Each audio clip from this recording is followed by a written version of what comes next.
se fue sin ninguna explicación y te deja todavía más, esa incertidumbre te deja todavía más dolor. Hay necesidades emocionales, psicológicas, vinculares detrás que se han visto frustradas. Usar la etiqueta me gusteó está tapando también cómo estoy participando yo en ese vínculo.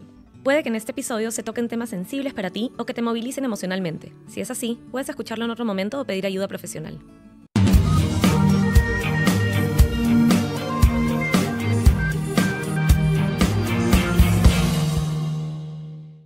Hola, soy Mariana y mi psicóloga dice que no todos los cortes de comunicación son ghosting. Hola, soy Tamara y mi psicóloga dice que es muy frustrante quedarte esperando un mensaje que no llega. Mi psicóloga dice que hay muchos códigos en el mundo de las citas y es difícil seguirlos. Esto es Mi Psicóloga Dice, un podcast de salud mental, donde 3 psicólogas venimos a explicarte de manera simple lo que pasa en nuestra mente para que puedas entenderte mejor. Y el día de hoy vamos a hablar sobre el ghosting, esta palabra que se ha popularizado en las redes sociales, que tiene que ver con el mundo de las citas, las parejas, las apps de citas, ¿no? Y que se ha vuelto ya casi una jerga coloquial, cotidiana, sobre lo que sucede. Y suena un poco a término psicológico, pero Pareciera y ¿no? entramos Como que en duda se si es. confunde, en realidad genera la duda. En realidad es un término psicológico, en realidad no lo es. Es algo que en verdad al final sí afecta, ¿no? a una de las dos personas en la relación. Entonces sí creemos que es un tema importante e interesante del que hablar. Pero bueno, empecemos con qué es el ghosting y cómo se da. Sí, y separémoslo un poco de un diagnóstico psicológico porque no lo es, ¿no? Es una jerga cotidiana que ha aparecido para ponerle nombre a esta experiencia cuando dos personas en un vínculo, vamos a llamarle romántico, sexoafectivo, que están saliendo, ¿no?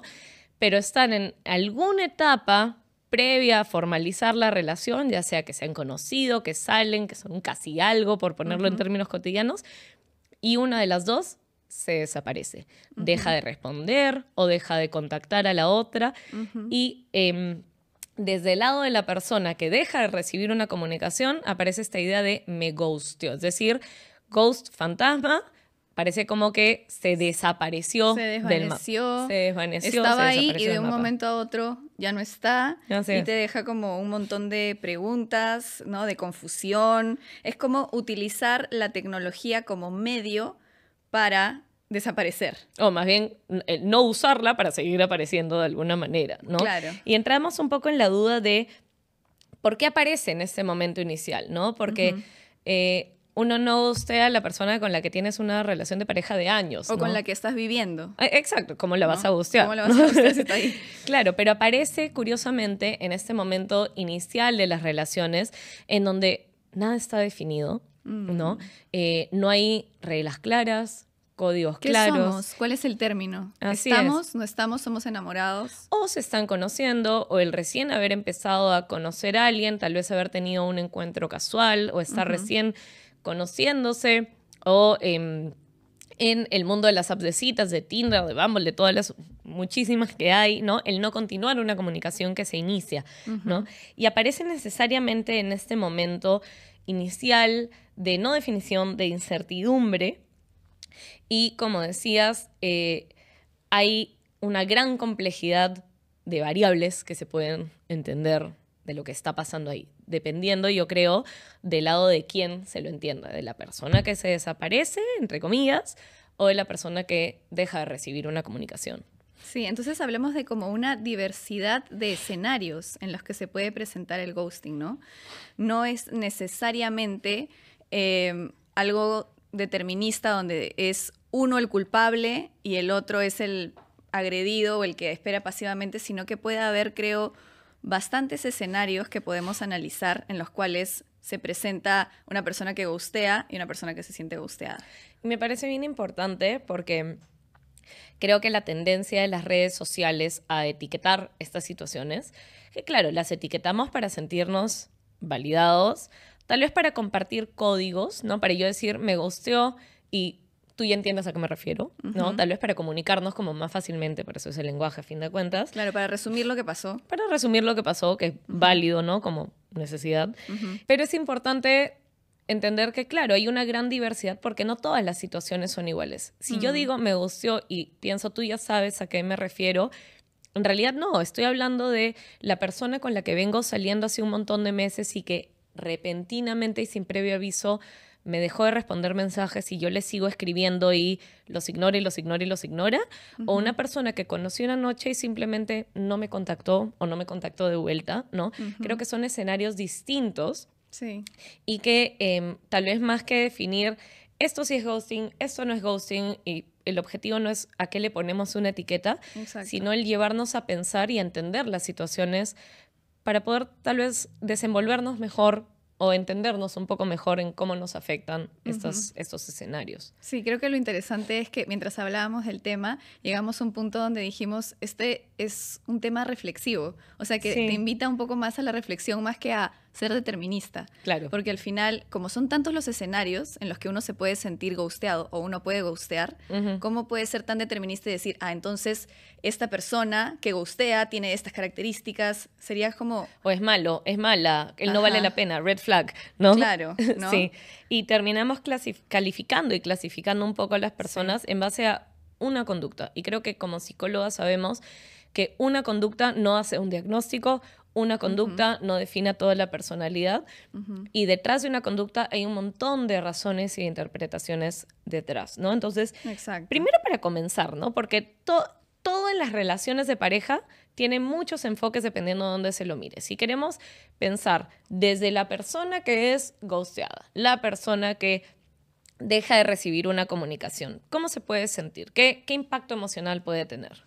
Bueno, definitivamente las relaciones de pareja sí generan una sensación de bienestar cuando sientes que hay una conexión.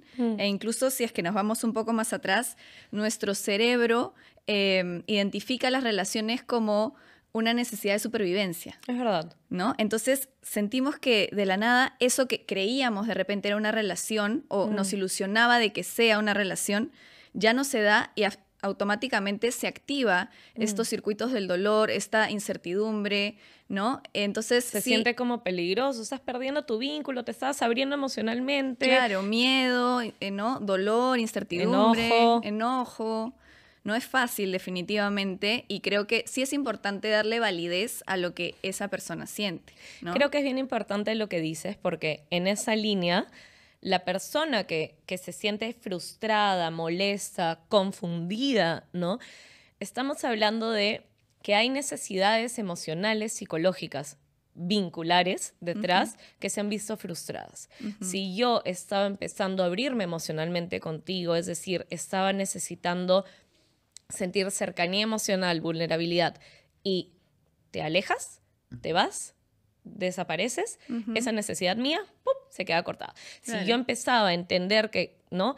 Que tal vez en mi mente tenía cierta expectativa de que seamos algo y pues resulta que no, y me di contra la pared de que eso que yo esperaba ya no es, mi necesidad de certezas, de predictibilidad sobre mis relaciones también se ve frustrada. Entonces ahí en mí, digamos, que fui dejada, ignorada, ¿no? Hay necesidades emocionales que se han visto frustradas y que creo tienen que ver, curiosamente, con que suelen aparecer en estos momentos iniciales en donde hay más incertidumbre, menos predictibilidad, todo es más ambiguo y entonces ahí tal vez nos sentimos más vulnerables, necesitamos buscar más predictibilidad porque la hay menos, ¿no? Claro, y puedes generar en tu mente estos escenarios o hipótesis de qué fue lo que pasó. Porque además no es solamente que desapareció o que las cosas se terminaron, mejor dicho, sino que se fue sin ninguna explicación y te deja todavía más, esa incertidumbre te deja todavía más dolor, ¿no? Porque a veces es mejor darle un cierre a algo y saber que algo terminó a quedarte con la incertidumbre de, ¿se estará demorando? De repente sí me va a responder en una semana, deberías esperar una semana a que me responda. Pero qué difícil eso, ¿no? Porque yo creo que sucede mucho en esos escenarios en que uno termina como sobrepensando cuál es la forma correcta, el mensaje perfecto para que me responda, cuánto tiempo esperar para volver a contactar, si le doy like, si, ¿no? Y la mente vuela. Y nos da esta ilusión de control, que a fin de cuentas es una ilusión, de que si jugamos nuestras cartas de forma perfecta y buscamos al otro en cierta medida, va a reaparecer o me va a buscar de vuelta. Y creo que tiene que ver con lo difícil que es tolerar la incertidumbre, ¿no? En un momento en donde no hay certezas, ¿no? De tolerar cuando nuestras expectativas y deseos se chocan con una realidad que no puedo controlar.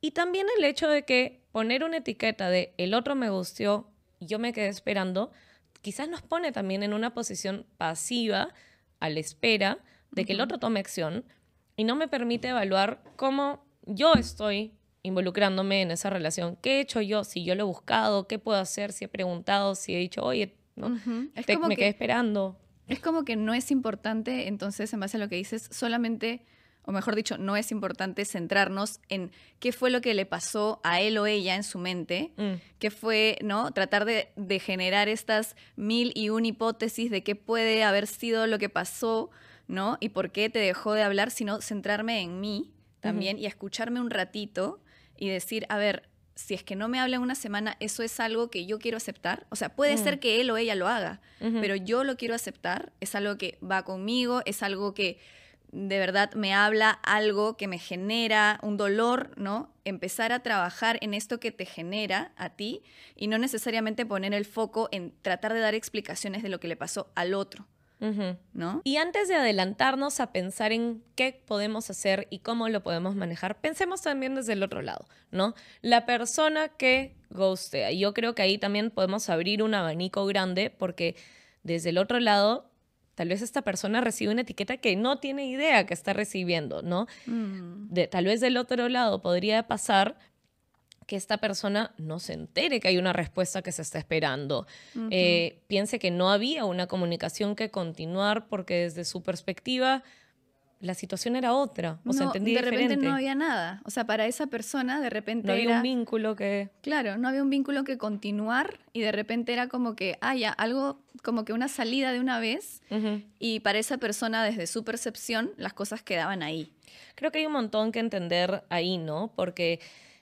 podríamos entrar mucho en la complejidad también de, incluso si sí, qué hace que una persona no responda, cómo se relaciona con otros, cuánto contacta. Y ahí hay un montón de diferencias de cómo funcionas tú, cómo funciono yo. Tal vez para ti tener una comunicación diaria es mucho y para mí es lo mínimo necesario, ¿no? O sea, creo que en el mundo de las parejas hablamos mucho de puntos de encuentro y de formas distintas de funcionar. Pero creo que además también... hay un gran impacto de las redes sociales y los medios de comunicación que tenemos hoy en día y que quizás generan ciertas necesidades y generan ciertas expectativas en cómo nos vinculamos, ¿no? Claro, la inmediatez, por ejemplo. La inmediatez. El hecho de que, oye, si tienes tu celular siempre a la mano contigo, ¿por qué me lees y no me respondes? Así es. Y el hecho de que otra persona pueda estar disponible significa que tenga que estarlo, claro. Pero nos genera...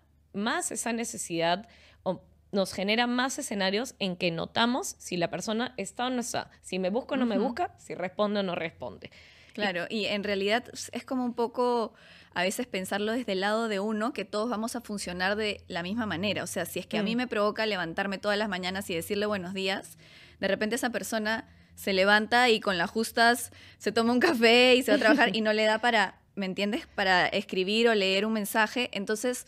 también depende mucho de esta subjetividad de qué punto de vista lo vemos, ¿no? La forma en la que tú interpretes algo no necesariamente va a ser la forma en la que el otro lo interprete y en esta diferencia es que también se pueden dar estos malos entendidos, por así decirlo, ¿no? Sí, y qué buen punto ese para tal vez pensar en dos grandes ejemplos del ghosting con sus limitaciones, porque en el cine y en la televisión no suelen usar tanto las redes sociales como escenarios.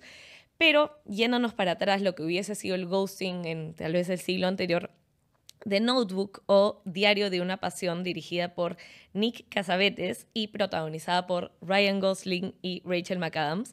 Una película del 2004 que suele ser el gran ejemplo de una historia de amor. Hay una escena en la que, muy clásica, en la que él, creo que es Nova, la busca después de mucho tiempo de estar alejados y ella le reclama que él no la buscó. Lo que diríamos ahora, me ghosteaste. Y él le dice, te busqué, te escribí 365 cartas, una carta al día por un año. Bueno, las cartas nunca llegaron, pero ella lo vive como una ghosteada, como que él no se presentó. Y del otro lado esa no era la historia. Exacto, y además desde el lado de él puede también haber sido una ghosteada Que ella y no le viceversa, responda. porque ¿por qué te escribí 365 cartas y tú no leíste ninguna o no te dignaste? Entonces, Me dejaste en visto. claro, me dejaste en visto en carta. Y en verdad ahí es un buen ejemplo de cómo el punto de vista del otro puede ser muy distinto, pese a que hablemos del mismo tema o estemos en la misma situación. Ujú, así es, ¿no? Otro gran ejemplo es la saga o la trilogía de Before Sunrise, Before Sunset, Before Midnight, o en español, Antes del amanecer, antes del atardecer y antes de medianoche, dirigida por Richard Linklater. Una serie de películas filmadas con 10 años de diferencia cada una, que nos cuenta esta historia de amor que se va desarrollando exactamente cada 9 o 10 años de la vida de esos dos personajes. Y el salto entre la primera y la segunda tiene precisamente que ver cuando ambos quedan en encontrarse en un lugar y en un momento específico, y en la segunda película, 10 años después, empalman para darse cuenta que uno se presentó y el otro no. Y cómo entiende cada uno el hecho de que el otro no se haya aparecido, o la otra se queda con dudas de si él se apareció o no y resuelven esa incertidumbre 10 años después, pero nos lleva a pensar mucho en las expectativas que uno tiene, los esfuerzos que uno hace, la desilusión que puede aparecer cuando el otro no hace el esfuerzo que tú sí. Exacto, y lo doloroso que es como de repente que uno de ellos invierta su tiempo, su energía emocional, sus ilusiones en que algo continúe y que quiero que esto siga, y de repente el otro o no está igual en la misma página o interpretó algo distinto de la situación. ¿Y cómo saberlo, no? Todas las situaciones de ghosting son iguales. Si la otra persona me ghostea, me tengo que alejar, ¿no? O enterrar la situación. Siempre me tienen que dar explicaciones, porque si no es ghosting o el que ghostea necesariamente es malo. Depende.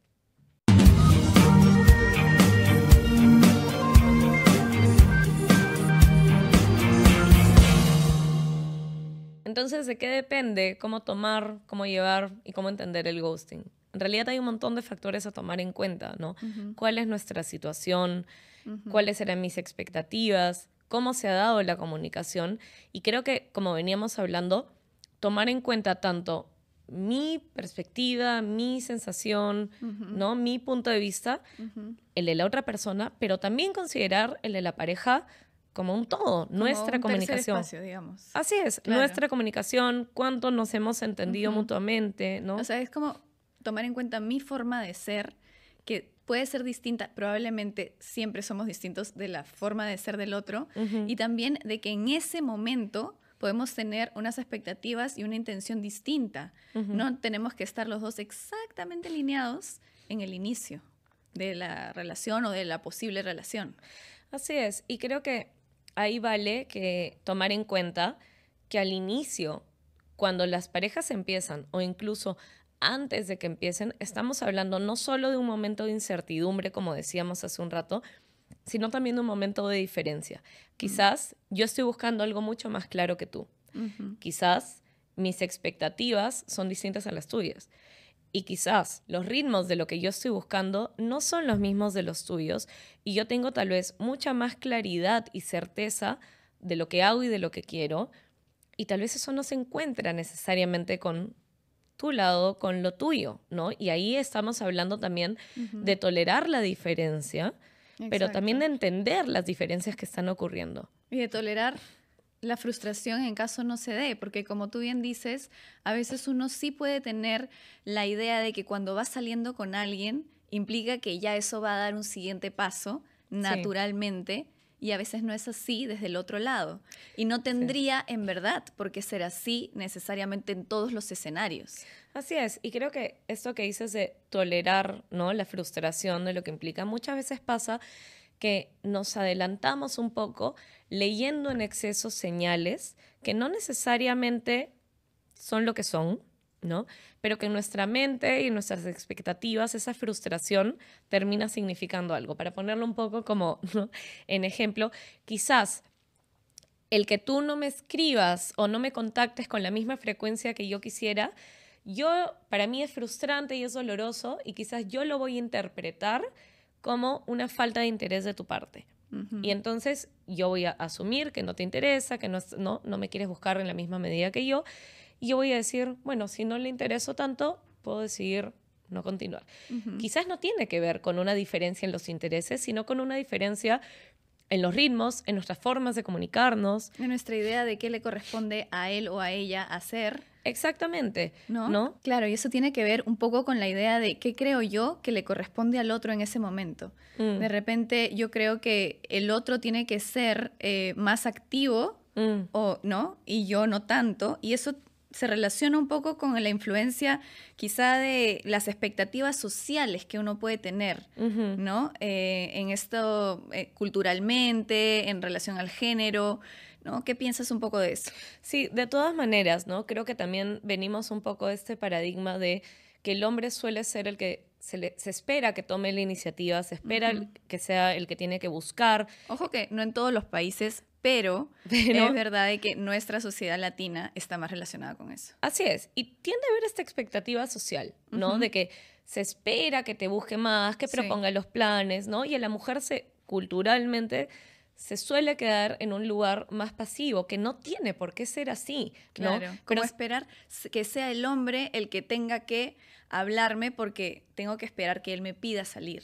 Sí, y usualmente los ejemplos tienden a ir a que los hombres suelen decir que te ghostea la mujer que no te respondió el pedido o te choteó el pedido, y las mujeres suelen decir que no las buscaron. Entonces, no voy a hacer una generalización, no podemos generalizar y hablar de todos los escenarios y todos los casos, pero sí es importante cuestionarnos cuando estemos en esa situación cuánto de cómo nos estamos comportando en este ida y vuelta tiene que ver con este peso de las expectativas sociales de lo que yo creo que me corresponde por ser hombre, por ser mujer, ¿no? Y si siento que quisiera buscarlo, pero mejor espero que me busque de vuelta, o si siento que ¿no? Yo tengo que proponer y no estoy muy seguro y es mucha presión también. No quiero sentirme choteado, que también puede ser una presión bastante grande tomar la iniciativa. Inclusive hay algunas apps de citas que tratan de romper con esta idea, ¿no? Que sean las mujeres, por ejemplo, las únicas que puedan iniciar la conversación.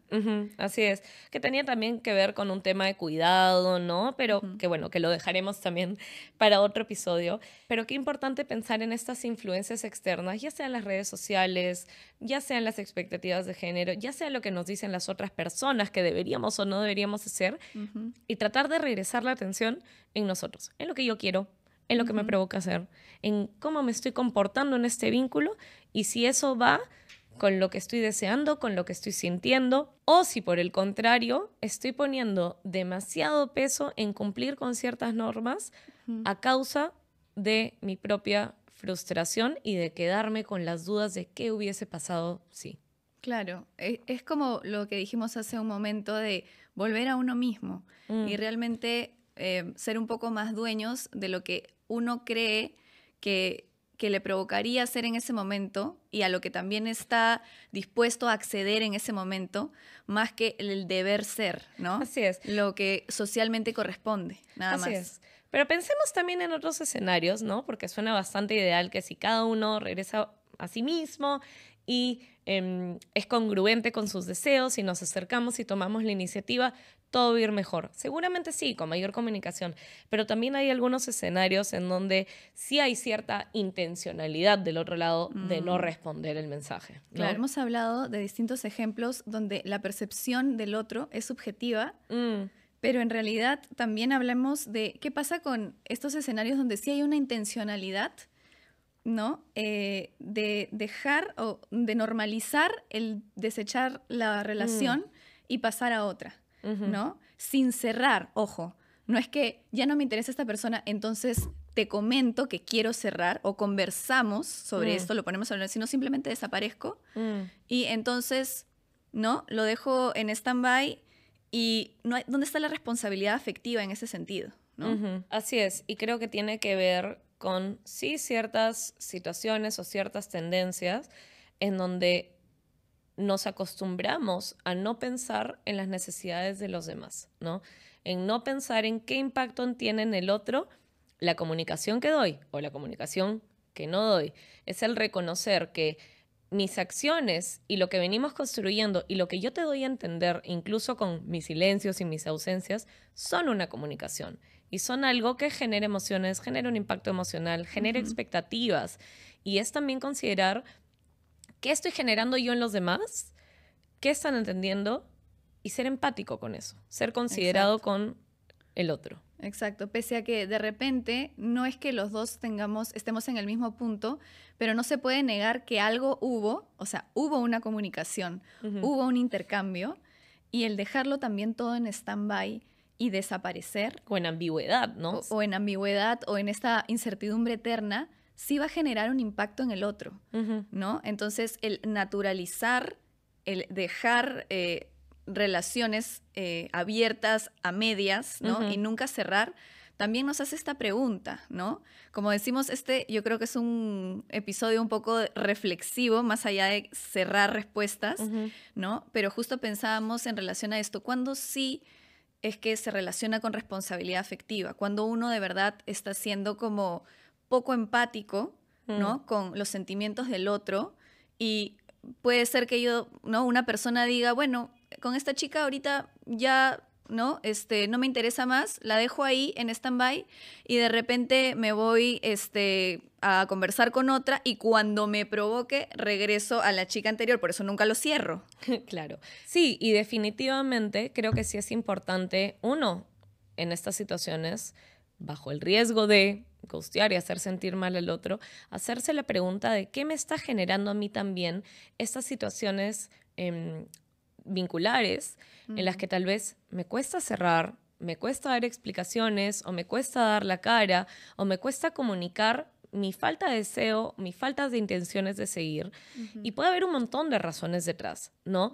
Desde no sé lo que quiero, que es completamente válido, ¿no? Pero no sé lo que quiero no significa necesariamente lo dejo eternamente abierto, ¿no? O se me hace muy difícil decir lo que quiero, si es que lo sé. Que también es otro tema, ¿no? No todos tienen la capacidad de comunicar con tanta certeza algo que tal vez es difícil de entender en uno mismo.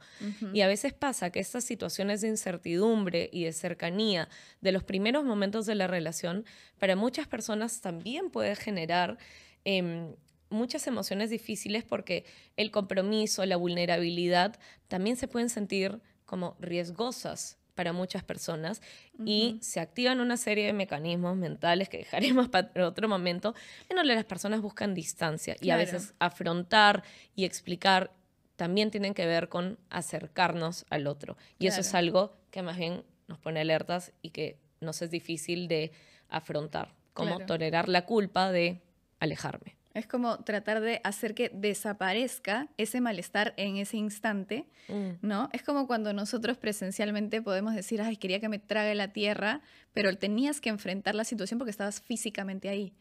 Pero si no estás físicamente ahí, sí puedes hacer que te trague la tierra y ghostear al otro y no enfrentarte con todo esto que a ti te genera, de repente, esta intimidad o este paso hacia de repente ser algo, ¿no? O a determinarse ser algo. Y es que es verdad que la vulnerabilidad y la cercanía muchas veces asusta, no solo desde la persona que espera una respuesta, sino también desde la persona que la deja de dar, ¿no? Exacto.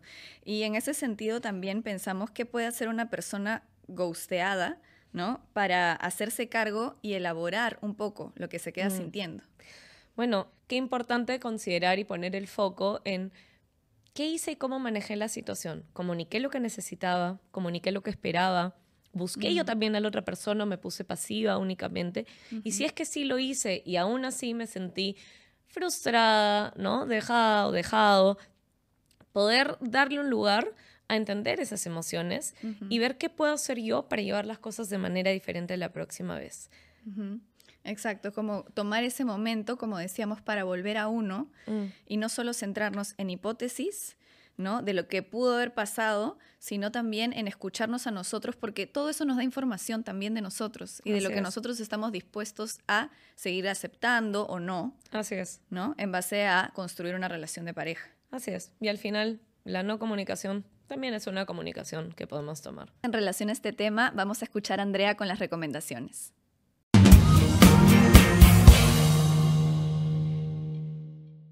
Hola, André. Hola chicas, Hola. ¿cómo están? Bueno, de las recomendaciones, creo que de las cosas más importantes que han mencionado es comprender, ¿no?, que siempre va a haber como dos versiones de las situaciones, ¿no? Y diferentes interpretaciones. Entonces creo que es importante siempre considerar que el otro es diferente y va a entender las cosas diferente, ¿no? Como para no caer rápidamente en las etiquetas de ghosting, ¿no? Me gusteó. Y en ese sentido también pensaba que creo que sí es importante que cada uno piense cómo entra en este momento inicial de las citas, ¿no? Como qué estoy esperando, ¿no? ¿Qué quiero? ¿Lo estoy comunicando o no? Y finalmente las relaciones es una apuesta, Es verdad. ¿no? Siempre hay riesgo. Siempre hay incertidumbre. Exacto, Sí. ¿no? Y por eso que genera angustia también, ¿no? Entonces creo que sí es importante mapear como qué tan angustiados estamos o no, qué estamos esperando o Las no. expectativas en relación al otro. Exacto, ¿no? Por otro lado, creo que también es importante preguntarnos si usar la etiqueta me gusteó está tapando también cómo estoy participando yo en ese vínculo, ¿no? Porque de alguna manera coloco en el otro lo que está pasando y me quito responsabilidad también de si hice algo, dije algo. Ya no hay nada que pensar. Exacto, es como que ya se acabó, cierra. Claro, ¿no? se acabó porque me gusteó. Y el tema con cerrar las cosas es que no nos permite seguir comprendiendo, ¿no?, a las Es personas. verdad. O las relaciones, finalmente, que son complicadas y son complejas, ¿no? Y un tercer punto importante, ¿no?, ya es en el momento de si uno busca terapia, lo que ustedes decían de poder ver si es que estoy tolerando la incertidumbre o no, creo que es un tema fundamental a trabajar en toda relación, pero principalmente en los momentos iniciales, ¿no? Y por otro lado, también el tema de qué miedos tengo, qué temores, fantasías, ¿no? Y qué tanto estoy pensando en el otro, ¿no? Sin llegar a sobrepensar y tratar de entenderlo todo, ¿no? Sino enfocándonos en qué es lo que siento yo, cómo soy yo con los demás. O tal vez qué patrones yo veo que se están repitiendo cada vez que empiezo una relación con alguien, ya sea que yo soy desde el lado que gustea o el que no, o siempre me siento gusteada, tal vez hay algo que estoy repitiendo y que puedo yo mirar en mí mismo como un propio patrón. Exacto. Y creo que algo interesante en la terapia es que a veces nos vemos en ambos lados, sin habernos dado cuenta antes, ¿no? Es verdad.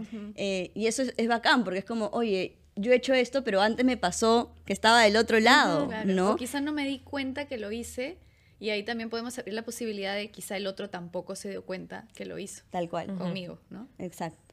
Bueno, y por último, ¿no?, algo importante también es en los momentos de incertidumbre ver cómo lo estás manejando, ¿no? Tal vez no solamente la terapia, ¿no? Creo que también tenemos otros grupos de soporte que son importantes, ¿no? Tener una red, porque la red finalmente te permite ver diferentes perspectivas y por ahí tienes un amigo o una amiga que te dice, oye, pero tal vez pasó esto otro, ¿no? Y esa, digamos, integración de miradas o múltiples miradas nos permite también como ver un poquito más allá de la etiqueta o del gosteo, ¿no? Salir de uno, ¿no?